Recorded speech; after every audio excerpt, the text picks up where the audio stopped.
Everyone, my name is Megha Balani and welcome to all of you. आज हम करने वाले हैं राजस्थान बोर्ड का कक्षा 10 का चैप्टर नंबर 14 जिसका नाम है मनु भंडारी, और उसमें हम पढ़ने वाले हैं एक कहानी यह भी। किसके बारे में है थोड़ा सा रिवाइज कर लेते हैं फटाफट से, फिर चैप्टर को शुरू करेंगे। चैप्टर एंड नहीं हुआ है तो आगे इसको कंटिन्यू करेंगे। तो चैप्टर में क्या था कि चैप्टर में ये था कि मनु भंडारी जो है अपनी घर परिवार की बातें बता रही थी कि उनके घर में कैसा माहौल था। तो उनके पिता जो थे वो थोड़े से अलग टाइप की सोच के थे। उनको था कि वो कंपैरिजन करते थे उनकी बहन सुशीला और उनके बीच में, क्योंकि वो मनु भंडारी जो थी वो दिखने में सुंदर नहीं थी और उनके पिता उनसे कंपैरिजन करवाते थे। तो इस वजह से वो कह रही है कि कहीं ना कहीं अंदर ही अंदर वो इस चीज़ की वजह से अपने आप को, जब भी उसके सामने कोई उनकी तारीफ करता था तो उन्हें अंदर से बिल्कुल संकोच होने लग जाता था कि क्या सच में मैं ही हूँ, मेरे लिए ही ये सब चीज़ें हो रही हैं, ऐसा उनको लगता था। अब ये जब चीज़ें हुई तो उसके बाद क्या हुआ कि धीरे धीरे उनकी बहन की शादी हो गई, भाई लोग जो है वो बाहर पढ़ने चले गए। फिर उसके बाद उनके पापा का जो फोकस है उनको दिखा कि अच्छा मनु भंडारी है। तो उनके पापा एक राजनीतिज्ञ थे, तो लोग आते थे घर पे, बहस होती थी, किसी टॉपिक पे बात होती थी तो उनके पिता उनको भी वहीं पर बैठा देते थे कि सुनो देश में क्या हो रहा है। इसी बीच में उनकी जो एक प्रिंसिपल थी शीला अग्रवाल, उनके साथ उनकी मुलाकात हुई। उन्होंने उन्हें बहुत सारी किताबें पुस्तकें पढ़ने के लिए दी, जिससे उनको देशभक्ति के बारे में और देश में क्या क्या चीज़ें चल रही है वो सारी चीज़ें पता चली। और उसके बाद धीरे धीरे उनके अंदर वो जोश आया कि हाँ मुझे भी ये सब चीज़ें करनी है, और ये सब चीज़ें होना शुरू हो गई। उसके बाद क्या हुआ वो हम यहाँ से पढ़ना शुरू करेंगे, ठीक है। तो स्टार्ट करते हैं। तो उसके बाद क्या हुआ, यहाँ से पढ़ना शुरू करते हैं। तो स्टार्ट यहाँ से होता है। स्थिति यह हुई, एक भवंडर शहर में मचा हुआ था और एक घर में पिताजी की आज़ादी की सीमा यही तक थी कि उनकी उपस्थिति में घर में आए लोगों के बीच उठूं बैठूं जानूं समझूं, हाथ उठा कर नारे लगाती, हड़तालें करवाती, लड़कों के साथ शहर की सड़कें नापती। लड़की को अपनी सारी आधुनिकता के बावजूद बर्दाश्त करना उनके लिए मुश्किल हो रहा था। तो किसी की दी हुई आज़ादी के दायरे में चलना मेरे लिए, जब रगों में लहू की जगह लावा बहता हो तो सारे निषेध, सारी वर्जनाएं और सारा भय जो है कैसे ध्वंस हो जाता है वो उन्होंने बताया। क्या कहा उन्होंने कि पूरे शहर में भवंडर सा हो रहा था, सब जगह हड़तालें, नारे, ये सब चीज़ें चल रही थी। तो उस टाइम पर उनको अब ये लगा कि पिताजी ने जो उनको आज़ादी की सीमा दी थी वो बस इतनी दी थी कि घर में जो लोग आए उनके लिए चाय नाश्ता लेके आओ, वहाँ बैठो, उनकी बातें सुनो, उठो बैठो, उन चीज़ों को समझो, ये सब चीज़ें थी। लेकिन साथ ही साथ क्या हो रहा था, उनकी जो प्रिंसिपल जो थी उन्होंने उनको बहुत सारी चीज़ें पढ़ाई थी, उन्होंने बहुत सारी पुस्तकें पढ़ी, उनसे उनके अंदर देशभक्ति की भावना जग गई थी। और इस वजह से वो क्या करती थी, रस्तों पे नारे लगाती थी, हाथ उठा के लड़कों के साथ वो हड़तालें करती थी, बहुत सारी चीज़ें वो करने लगी थी। अब उनको ये चीज़ लग रही थी कि भाई अब इतना सब कुछ उसके अंदर देशभक्ति के लिए वो एक लावा की तरह था कि वो जो मना करना, ये चीज़ लड़कियां करती हैं, ये नहीं करती हैं, ये ऐसा होना चाहिए, वैसा होना चाहिए, इसका डर वर ये सब कुछ क्या हो चुका था, ध्वंस हो चुका था, मतलब खत्म हो चुका था उनके अंदर से। ये तभी जाना और अपने क्रोध से सबको थरथरा देने वाले पिताजी से टक्कर लेने का जो सिलसिला तब शुरू हुआ था राजेंद्र से शादी की, तब तक वह चलता ही रहा। अब उन्होंने क्या बताया कि उनके पिता के साथ जो है अब उनकी टक्कर होने लग गई थी, यानी अब बातों में वो अपने पिताजी के साथ बहस कर लेती थी। और ये सिलसिला तब शुरू हुआ राजेंद्र से शादी की और तब तक वह चलता ही रहा, मतलब जब तक उसकी शादी नहीं हुई तब तक ये सिलसिला जो था उनके पिता के साथ उनका ये चलता रहता था। यश कामना, बल्कि कहूँ कि यश लिप्सा पिताजी की सबसे बड़ी दुर्बलता थी। यश कामना मतलब लोग मेरी वाहवाही करे, लोग मेरे बारे में बात करे, मेरा मतलब क्या गुणगान हो, ये सारी चीज़ें थी पिताजी के अंदर कि मेरा ऐसा होना चाहिए। और उसी में ही जो है पिताजी की क्या है सबसे बड़ी उनकी क्या थी, एक दुर्बलता थी, यानी वो सबसे कमजोरी भी थी कि कहीं अगर उनका नाम नहीं हो तो वो उस चीज़ को सोचते थे कि अरे ये मेरे लिए तो सही नहीं है, और जहाँ उनके लिए कहीं उनका नाम होता है तो उस चीज़ को वो बहुत ज़्यादा मानते थे, मतलब उनके लिए वो सबसे ज़्यादा जरूरी था। और उनके जीवन की धुरी था यह सिद्धांत कि व्यक्ति को कुछ विशिष्ट बनकर जीना चाहिए। और उनका मोटो यही था कि क्या बनना चाहिए, व्यक्ति को जो है हमेशा स्पेशल करना चाहिए, हमेशा कुछ विशिष्ट बनकर चलना चाहिए, नॉर्मल लोगों की तरह नहीं होना चाहिए। चलो आगे क्या है, कुछ ऐसे काम करने चाहिए कि समाज में उसका नाम हो, सम्मान हो, प्रतिष्ठा हो, वर्चस्व हो। उनके पिता का कहना था कि भाई क्या होना चाहिए, भाई वाहवाही होनी चाहिए, लोग मेरा नाम जपने चाहिए, हर जगह मेरा सम्मान होना चाहिए, जहाँ जाऊँ वहाँ पे सब बोले ओहो आ गए जी, इस तरह का था। इसके चलते ही मैं एक बार उनके कोप से बच गई थी और इस वजह से वो क्या हो गया था, 1-2 बार वो उनके क्रोध से बच गई थी। आगे बताएंगे क्या हुआ कि एक बार कॉलेज से प्रिंसिपल का पत्र आया। अब वो बात क्या हुई थी कि एक बार कॉलेज से प्रिंसिपल का पत्र आया और कहा गया कि पिताजी से आकर मिलो और बताएं। तो ये बता रही कि मैं मेरे पापा के क्रोध से एक बार बची थी। वो कैसे बची थी वो बता रहे कि प्रिंसिपल का फोन आ गया स्कूल से कि आओ आके मिलो, कि मेरी गतिविधियों के कारण मेरे खिलाफ अनुशासनात्मक कार्यवाही जो है क्यों न की जाए। पत्र पढ़ते ही पिताजी जो है वो आग बबूला हो गए और ये लड़की मुझे कहीं मुंह दिखाने लायक नहीं रहेगी, पता नहीं क्या क्या सुनना पड़ेगा वहां जाकर के। 4 बच्चे पहले भी पढ़े, किसी ने ये दिन नहीं दिखाए। गुस्से से भन्नाते हुए वे चले गए।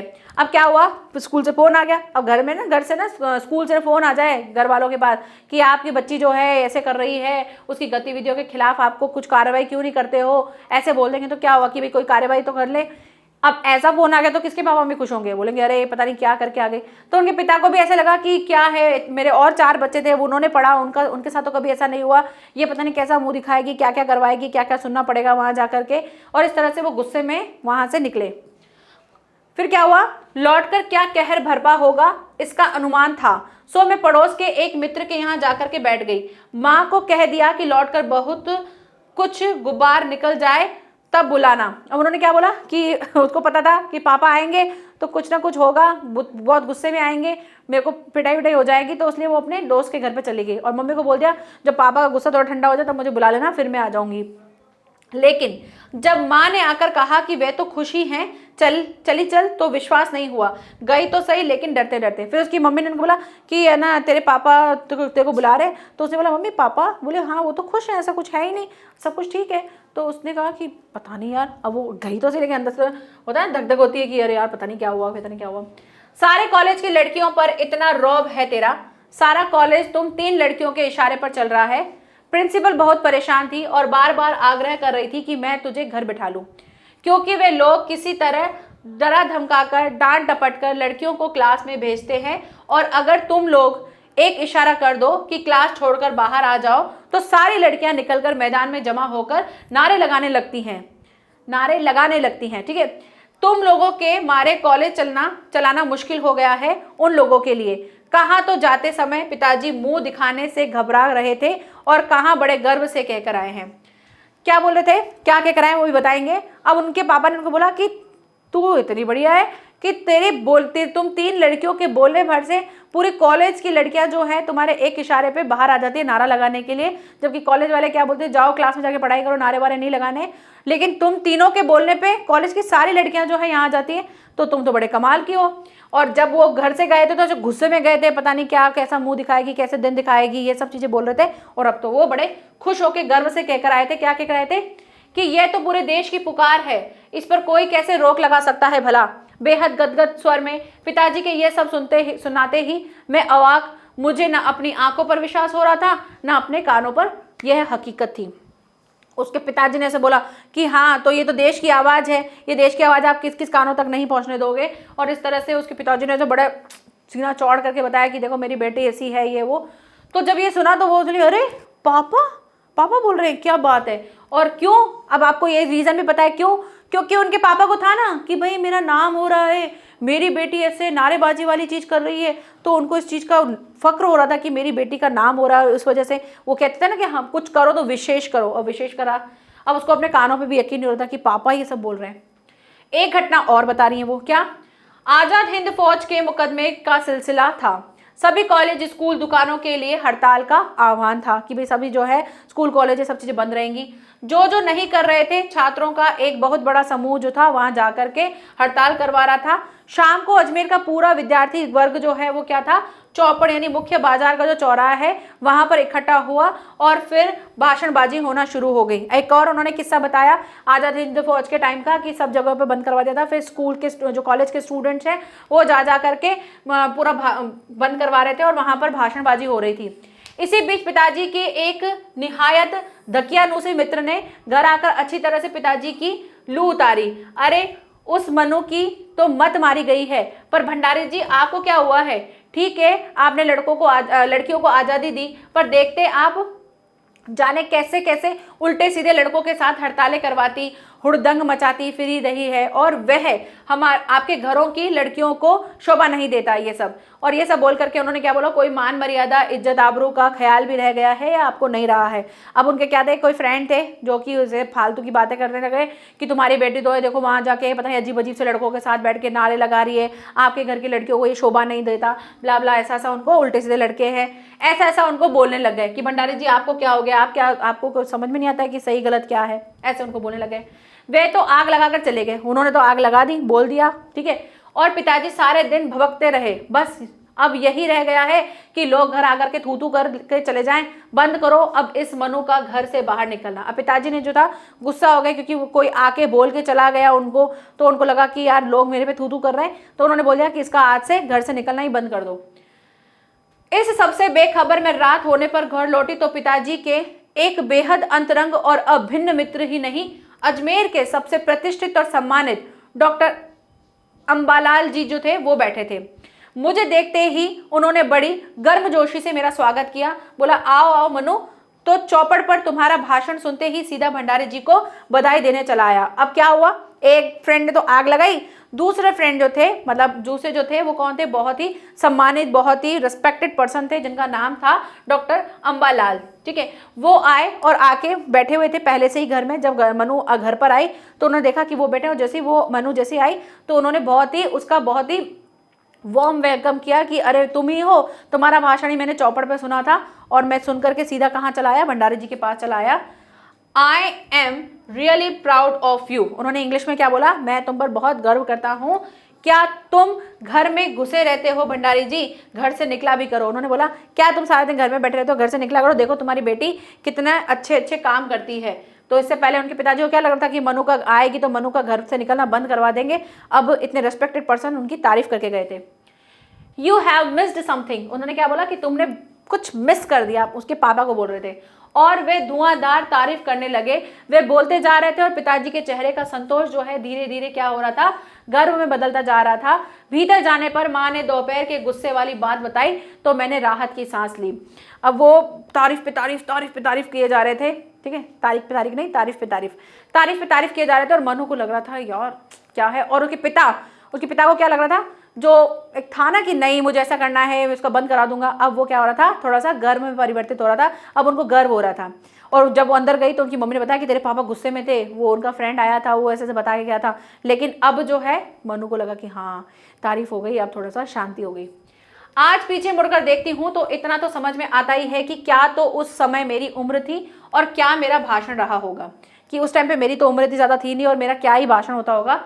यह तो डॉक्टर साहब का स्नेह था, उनका प्यार था, जो उनके मुंह से जो प्रशंसा बनकर जो बह रहा था। या यह भी हो सकता है कि आज से 50 साल पहले अजमेर जैसे शहर में चारों ओर से उमड़ती हुई भीड़ के बीच में एक लड़की का बिना किसी संकोच के, बिना किसी झिझक के इस तरह से धुआंधार यानी लगातार बोलना, उसका भी मूल प्रभाव हो सकता है। तो उसको लगता था कि क्या मेरी एज थी और क्या ही मैं भाषण देती होंगी।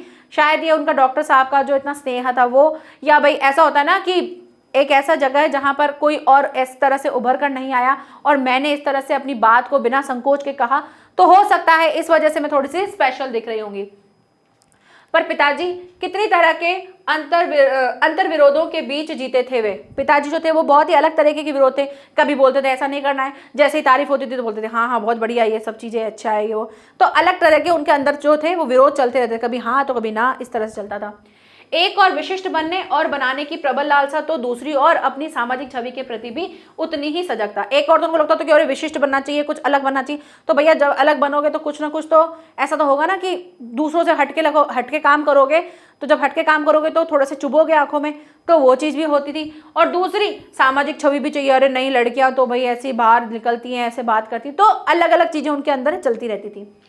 पर क्या यह संभव है? क्या पिताजी को इस बात का बिल्कुल भी एहसास नहीं था कि इन दोनों का तो रास्ता ही टकराहट का है? तो क्या पापा को ये पता नहीं होगा कि भाई ये दोनों चीज़ें तो एक साथ होगी नहीं, अगर विशिष्ट होगा तो यह नहीं होगा कि सामाजिक के जैसा होगा, कुछ अलग ही होगा। तो ये दोनों चीज़ें का टकराव जो है वो पिताजी को इस चीज़ का एहसास है भी या नहीं, ये अपने आप से वो प्रश्न कर रहे थे कि क्या पता भी उनको ये चीज़ पता भी है। सन 47 के मई महीने में शीला अग्रवाल को कॉलेज वालों ने नोटिस थमा दिया। इनकी जो प्रिंसिपल थी ना शीला अग्रवाल, उनको नोटिस थमा दिया लड़कियों को भड़काने और कॉलेज का अनुशासन बिगाड़ने के आरोप में। बोला कि ये लड़कियों को बिगाड़ती है, भड़काती है, उनको एक नोटिस दे दिया। इस बात को लेकर के हुड़दंग न मचे, इसीलिए जुलाई में 3rd ईयर की क्लासेस बंद करके हम 2-3 छात्राओं का प्रवेश जो है निषेध कर दिया। और क्या किया भाई, इस चीज को और ज्यादा तवज्जो ना मिले और ज्यादा बात आगे ना बढ़े, जो 3 लड़कियां थी ना जो नारे लगाती थी, उनको भी क्या कर दिया, रेस्टिकेट कर दिया कि चलो तुमको भी आज से स्कूल में आने की मनाही हो गई। हुड़दंग तो बाहर रहकर भी इतना मचाया कि कॉलेज वालों को अगस्त के आखिरी 3rd ईयर खोलना पड़ा। 3rd ईयर में जब वो थे तो उनको बोल दिया कि तुम तो निकल जाओ स्कूल कॉलेज से, और फिर कॉलेज से निकल के फिर उन्होंने कॉलेज के बाहर इतना हुड़दंग मचाया कि फिर से कॉलेज वालों ने उनको 3rd ईयर बोला कि आओ भाई आ जाओ अंदर, तो उनको प्रवेश दे दिया। जीत की खुशी पर सामने खड़ी बहुत बहुत बड़ी प्रतीक्षित खुशी के सामने यह खुशी बिला गई शताब्दी के सबसे बड़ी उपलब्धि 15 अगस्त 1947। और इससे भी सबसे बड़ी खुशी क्या थी कि हमारी जो स्वतंत्रता है, जो कि 15 अगस्त को हमको सबसे बड़ी उपलब्धि मिली थी, उसकी खुशी के आगे सारी खुशियां जो थी वो थोड़ी सी कम ही लग रही थी। और इस तरह से ये चैप्टर जो है वो हमारा कंप्लीट होता है। अच्छा था ना चैप्टर। नेक्स्ट आगे बात करते हैं इसके चैप्टर के प्रश्नोत्तर के बारे में। बहुत ही मस्त चैप्टर था, मुझे पढ़ते और पढ़ाते बहुत अच्छा लगा। प्रश्न नंबर 1 है, लेखिका के व्यक्तित्व पर किन किन व्यक्तियों का किस किस रूप में प्रभाव पड़ा। तो भाई सबसे ज्यादा तो मोस्टली कौन थे उनके, एक तो पापा थे, एक उनकी प्रिंसिपल थी, ये 2 ही थे मेन, उन्हीं का प्रभाव पड़ा था। माता का था लेकिन माता से वो इतना प्रभावित नहीं हुई थी, उनको आदर्श के रूप में कभी उन्होंने नहीं माना था। तो मेन उनके पिताजी और उनकी प्रिंसिपल ही थी मेन रोल में। लेखिका के व्यक्तित्व पर 2 व्यक्तियों का प्रभाव जो है वो सबसे ज्यादा विशेष रूप से पड़ा है। पहले तो कौन थे, उनके पिता थे, और दूसरे कौन थी, उनकी हिंदी की अध्यापिका, कौन सी, शीला अग्रवाल। लेखिका के पिताजी जो थे वो कभी कभी अच्छा तो कभी कभी बुरा व्यवहार करते थे, अब आप इसमें व्यवहार भी लिख सकते हैं, और नेक जीवन को बहुत हद तक उन्होंने प्रभावित किया। उनके पिता रंग के कारण उनकी उपेक्षा करते थे। इसका परिणाम ये हुआ कि लेखिका को जो है मन में क्या हो गई थी, आत्मविश्वास की कमी हो गई थी। तो कभी भी किसी को ना रंग पे, उसके काम पे, उसकी बुद्धि पे, उसकी होशियारी पे कभी कुछ नहीं बोलना चाहिए, बिल्कुल नहीं बोलना चाहिए। अरे देख तू तो ऐसे करता है, वो तो देख सामने वाला ऐसे करता है, ये नहीं बोलना चाहिए। इससे आत्मविश्वास जो है ना वो कम हो जाता है, तो ये नहीं करना चाहिए। भविष्य में अपनी सफलता पर भी लेखिका को कभी कभी क्या होता था, भरोसा नहीं होता था कि अरे मैंने किया है क्या, क्योंकि उसको लगता था कि मैं तो ऐसी हूं ही नहीं, मेरे अंदर तो कमी ही कमी भरी पड़ी है। पिताजी द्वारा लोगों पर शक करने की आदत भी उनके व्यक्तित्व के में स्वतः ही आ गई थी कि लोगों पे वो भी शक करने लगी थी, क्योंकि उनके पिताजी शकी थे। आगे चलकर के पिताजी द्वारा राजनीतिक चर्चाओं में बैठाने के कारण उनको प्रोत्साहन मिला था। 10वीं कक्षा के बाद 1st ईयर में उनकी मुलाकात जो है हिंदी प्राध्यापिका कौन, शीला अग्रवाल से हुई थी। फिर यहाँ से स्टोरी वहाँ की शुरू हुई। उनके साथ उन्होंने बहुत सारी चर्चाएं की, साहित्य के बारे में पढ़ा, ज्ञान बढ़ा उनका। बचपन में खोए हुए आत्मविश्वास की जो भावना है वो फिर से उनके अंदर जागृत हुई। उनका चित्त जो है स्वतंत्रता संग्राम की ओर बढ़ा, और उन्होंने लेखन की दिशा में भी कदम उठाया। उनके व्यक्तित्व में वीरता और आत्मविश्वास जो है उनके गुणों का समावेश दिखता है। और इस तरह से ये सारी चीजें किसकी वजह से हुई, शीला अग्रवाल की वजह से हुई। नेक्स्ट प्रश्न, इस आत्मकथ्य में लेखिका के पिता ने रसोई घर को भटियार खाना क्यों कहा है। द मोस्ट इंपॉर्टेंट क्वेश्चन पूछा जा सकता है, ठीक है। भटियार खाना क्या होता है, भट्टी, भट्टी मीन्स क्या होता है, चूल्हा ना, चूल्हे से बना है। यहाँ पर प्रतिभाशाली लोग नहीं जाते हैं, भला ऐसा उनका पिताजी का कहना था कि यहाँ पे प्रतिभाशाली लोग नहीं जाते हैं। उनके पिता का मानना था कि चूल्हे के संपर्क में आकर उनकी बेटी की जो प्रतिभा, जो प्रतिष्ठा है वो सब नष्ट हो जाएगी। रोटी पकाने से उसका देश और समाज के प्रति ध्यान नहीं जाएगा, वो उन चीज़ों को समझ नहीं पाएगी कि समाज में क्या चल रहा है, और उस चीज़ की वजह से उसकी समझ जो है विकसित नहीं हो पाएगी।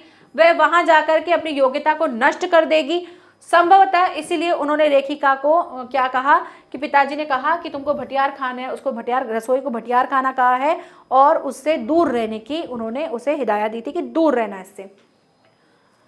ओके, नाउ नेक्स्ट क्वेश्चन, प्रश्न नंबर 3। अब थोड़ा धीरे धीरे पढ़ते हैं, ठीक है। वह कौन सी घटना थी जिसके बारे में सुनने पर लेखिका को न अपनी आंखों पर विश्वास हो पाया ना अपने कानों पर। तो कौन सी घटना है वो लिख देना, इस कॉलेज वाली घटना, कि जब उनकी प्रिंसिपल का फोन आया था और मैम ने बोला था कि भाई आपकी बेटी तो देखो दंगे कर रही है, ये कर रही है, कॉलेज के लोगों को भड़का रही है, और उसकी एक आवाज़ पे ही सारे कॉलेज की लड़कियां बाहर आ जाती हैं। तो ये सब चीज़ें सुन करके उसके पिता जो थे वो गुस्से में आ गए थे, लेकिन जब घर आए तो आके वो अपनी बेटी पे गर्व महसूस कर रहे थे, और कॉलेज वालों को कह के आए थे कि मेरी बेटी में इतनी सारी चीज़ें हैं, मतलब इस तरह से कहा था। तो उसको विश्वास नहीं होता कि मेरे पिताजी ने ये सब किया है। कॉलेज के दिनों में एक बार पिताजी के नाम प्रिंसिपल का पत्र आया था कि आपकी पुत्री की गतिविधियों के कारण उसे उचित दंड दिया जाए या ना दिया जाए। इस पर पिताजी को लगा जैसे लेखिका ने कोई ऐसा अपराध किया है जिससे खानदान की प्रतिष्ठा जो है वो खराब हो सकती है। इस कारण वे गुस्से में प्रिंसिपल से मिलने गए।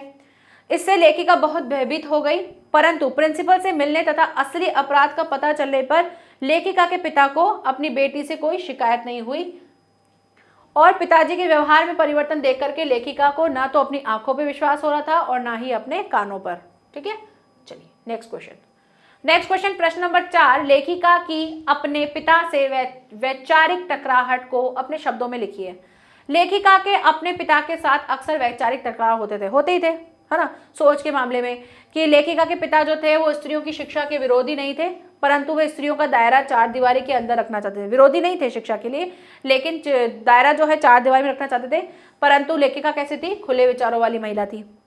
दूसरा, लेखिका के पिता जो है लड़की की शादी जो है जल्दी करने के पक्ष में थे, लेकिन लेखिका के जीवन में आकांक्षाओं को पूरा करना वो चाहती थी कि मेरी जो इच्छाएं हैं वो मैं पहले पूरी करूं। तीसरा, लेखिका का स्वतंत्रता संग्राम में भाग लेकर भाषण देना उनके पिता को पसंद नहीं था, लेकिन उन्हें पसंद था। फोर्थ है, पिताजी का लेखिका की माँ के साथ अच्छा व्यवहार नहीं था। स्त्री के प्रति ऐसा व्यवहार करना भी सही नहीं है, अनुचित है, तो ये लेखिका समझती है। बचपन के दिनों में लेखिका के काले रंग रूप को उनके पिता जो है उसके बारे में बोलते थे, तो इस वजह से वो पिता के मन में उनकी तरफ जो क्या है एक उदासीनता रहा है कि वो कलर को लेके, रंग को लेके इस तरह का भेदभाव करते थे। ठीक है, तो वैचारिक ये सब चीजें थी। प्रश्न नंबर 5, इस आत्मकथ्य के आधार पर स्वाधीनता आंदोलन के परिदृश्य का चित्रण करते हुए उसमें मनु जी की भूमिका को रेखांकित कीजिए। आत्मकथ्य बताया ना उन्होंने, अपनी आत्मकथ्य, तो उसमें वो स्वाधीनता आंदोलन का आपको दृश्य चित्रण करते हुए बताना है कि मनु जी की उसमें क्या भूमिका थी, उसका उल्लेख करना है। तो मनु भंडारी स्वतंत्रता संग्राम की भागीदारी थी, उन्होंने भाषण दिया था, उत्साह से अपने संगठन क्षमता के द्वारा अपना सहयोग प्रदान किया, उसने भाषण दिए, हड़तालें करवाई, ठीक है, उन सब में सहयोग किया। 46-47 तक के समय में मनु भंडारी ने जगह जगह जाकर के क्या बताया, अपना भाषण दिया और अपने विचारों को साधारण जनता के समक्ष रखकर उन्होंने इस तरह से अपना क्या किया था, सहयोग किया था। मतलब ऐसा तो नहीं कि लड़ाई वड़ाई लेके तलवारें लेके बैठ गई थी, लेकिन उन्होंने अपने भाषण के द्वारा ये सब चीजें की थी और उन्होंने अपने भाषण के द्वारा लोगों के अंदर एक स्वतंत्रता के लिए जागृति पैदा की थी। ठीक है, नेक्स्ट प्रश्न क्या है, लेखिका ने बचपन में अपने भाइयों के साथ गिल्ली डंडा तथा पतंग उड़ाने जैसे खेल भी खेले, किंतु लड़की होने के कारण उनका दायरा जो था वो था घर की चार दीवारी तक सीमित था। क्या आज भी लड़कियों के लिए स्थिति ऐसी ही है या बदल गई है? अपने परिवेश के आधार पर लिखिए। आपको जैसा लगता है नहीं, आज के टाइम पे ऐसा नहीं है भाई। आज लड़कियों की शिक्षा पे सबसे ज्यादा ध्यान दिया जाता है। लड़कियों को कहा जाता है कि आप आगे बढ़ो, आपके साथ हम सब हैं। घर परिवार वाले आजकल उन चीज़ों का साथ देते हैं, किसी भी मुसीबत में उसके आगे खड़े रहते हैं। लड़कियों के लिए बहुत सारे साधन उपलब्ध कराए गए हैं, उनकी शिक्षा के लिए बहुत सारी चीज़ें की गई हैं, निःशुल्क शिक्षाएं देने लग गए हैं। तो आज के टाइम पे ऐसा नहीं है। तो अपने समय में लेखिका को खेलने और पढ़ने की आज़ादी तो थी, लेकिन अपने पिता द्वारा निर्धारित गांव की सीमा तक ही थी। परंतु आज की स्थिति बदल गई है। आज लड़कियां एक शहर से दूसरे शहर तक पढ़ने जाती हैं, है ना, और खेलने जाती हैं। ऐसा केवल भारत तक ही सीमित नहीं है, ऐसा भी है कि लड़कियां जो है विदेश में भी जाती हैं और अंतरिक्ष तक भी जाकर दुनिया में अपने देश का नाम रोशन कर रही हैं। और आज भी कुछ एक गाँव परिवार ऐसे हैं जो स्त्री की स्वतंत्रता के विरोध है। आज भी कहीं जगह पर है जहां पर लड़कियों को पढ़ने नहीं दिया जाता है, तो ऐसा भी है। लेकिन अगर देखा जाए ओवरऑल तो ये स्थिति बदली है, चाहे फिर गांव हो चाहे शहर हो।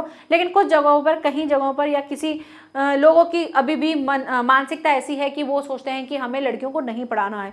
तो दोनों चीजें हमने ऐड कर दी। ठीक है, सॉरी, नेक्स्ट है, मनुष्य के जीवन में आस पड़ोस का बहुत महत्व होता है, परंतु महानगरों में रहने वाले लोग प्राय पड़ोस कल्चर से वंचित रह जाते हैं। इस पर आपके क्या विचार है? तो भाई ये भी सही बात है। आज के टाइम पे मनुष्य जो है उनका संबंध जो है वो बहुत ही सीमित हो गया है। मनुष्य आत्म केंद्रित होता जा रहा है, मतलब सेल्फ सेंटर्ड होता जा रहा है ना, इसको सेल्फ सेंटर्ड बोलते हैं। उससे अपने सगे संबंधियों तक के बारे में भी ज्यादा जानकारी नहीं होती। आजकल पता ही नहीं होता है सामने वाले को, अरे मेरा सगे संबंधी का क्या चल रहा है, वो किस परेशानी में है या उसको कौन सा दुख है, सब अपने में ही लगे रहते हैं। यही कारण है कि आज के समाज में पड़ोस कल्चर, पहले क्या होता था कि पड़ोस के अगर पड़ोस में कुछ बात हो जाती है तो सब एक साथ इकट्ठे हो जाते थे। आज भी काफी जगहों पर ऐसा होता है, जैसे हमारे यहाँ पे तो होता है, कुछ थोड़ी सी चीज हो गई तो सब लोग मिलके उस चीज को सॉल्व करते हैं। लेकिन अब जो है ऐसा लुप्त होता जा रहा है, लोगों के पास समय का अभाव होता जा रहा है। ठीक है, मनुष्य के पास इतना समय नहीं है कि वो अपने पड़ोसियों से मिलकर के उनके हालचाल पूछ ले, उनसे पूछ ले कि तुम क्या कर रहे हो, कैसे जीवन चल रहा है। तो ये सब चीजें धीरे धीरे क्या होती जा रही है, लुप्त होती जा रही है।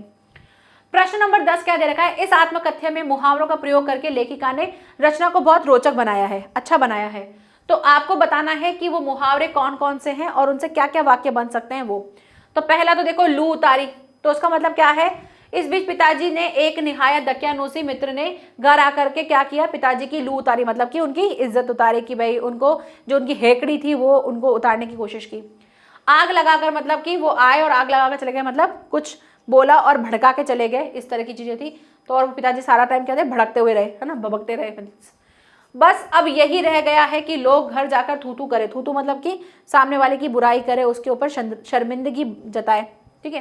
पत्र पढ़ते ही पिताजी आग बबूला हो गए। आग बबूला पता ही है कि गुस्सा हो जाना, तो आग बबूला मतलब गुस्सा हो गए। और यहाँ पर ये चैप्टर जो है हमारा कंप्लीट होता है, चैप्टर नंबर 14 मनु भंडारी। तो मिलते हैं नेक्स्ट लेक्चर में जिसमें हम चैप्टर करेंगे 15। तब तक के लिए thank you so much, bye bye and take care.